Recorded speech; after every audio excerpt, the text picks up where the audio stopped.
America's subpar economic performance has triggered a huge debate over how best to boost growth. Some are saying that we need to copy President Roosevelt and implement another New Deal to pull the country out of the doldrums. I'm Michelle Fields, and I'm narrating this Economics 101 video for the Center for Freedom and Prosperity, so we can learn a bit of economic history and also understand that making government bigger is not a recipe for prosperity. We're going to debunk two myths about the 1930s, and then briefly look at the 1920s and 1940s for additional lessons about what policymakers should and should not do if they want to grow. Our first myth is that President Hoover was some dogmatic free market ideologue who failed to use government intervention to save the economy. Actually, the truth is the other way around. We're going to discover that Hoover was in fact a dogmatic interventionist. Let's start by listing on the screen just some of the policies imposed during Hoover's 4 years in office.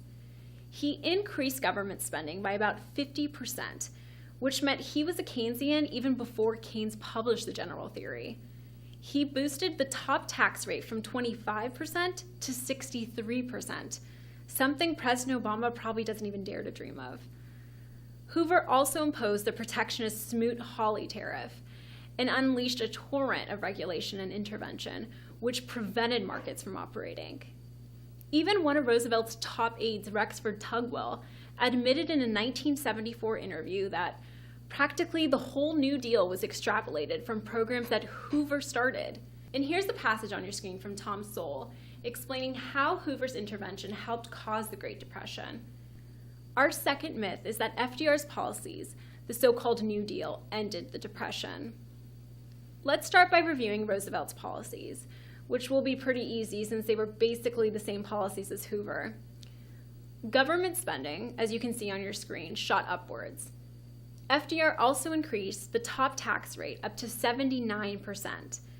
And like Hoover, he continued a policy of meddling and intervention, thus preventing markets from operating.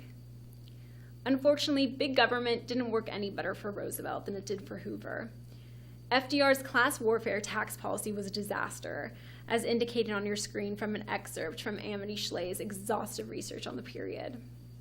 And as Walter Williams noted, the unemployment figures for FDR's first 8 years were 18% in 1935, 14% in 1936, and by 1938, unemployment was back to 20%. The research of two scholars, one from the University of Pennsylvania and the other from UCLA, is also pretty revealing. They conclude in their research about the New Deal that the recovery would have been very rapid had the government not intervened. What's more, they estimated that FDR's intervention caused the Great Depression to needlessly last an extra 7 years. But if you want a really good source, let's consider the confession of Roosevelt's Treasury Secretary. "We have tried spending money. We are spending more than we have ever spent before, and it doesn't work. We have never made good on our promises.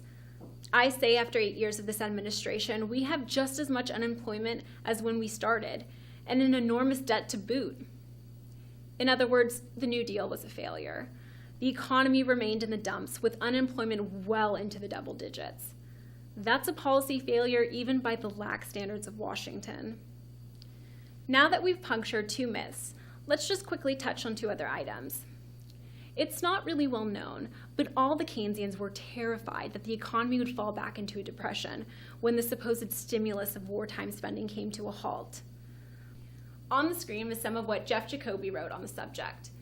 The key takeaway is that the economy did just fine because the politicians got out of the way. Actually, FDR and then President Truman didn't want to get out of the way. As explained in a column by two scholars from Hillsdale College, there were plans for a second New Deal. Fortunately, as you can see, political gridlock saved America. Our second additional item takes us from the 1940s to the 1920s. We're doing this because we want to see the right way of dealing with a downturn. President Harding had to deal with a very deep downturn, but we don't learn much, if anything, in the history books about this depression. Why? Because it ended pretty quickly thanks to policies that reduced the burden of government. Let's conclude by citing the work of the great economic historian Robert Higgs. He noted that misunderstanding the Great Depression has caused much mischief in modern macroeconomics, and more importantly, in government fiscal and monetary policies based on or influenced by this faulty understanding. Keynesianism in particular has proven itself to be a fundamentally flawed mode of analysis, yet one that has survived, evolved, and like the zombies in the film Night of the Living Dead, keeps coming back.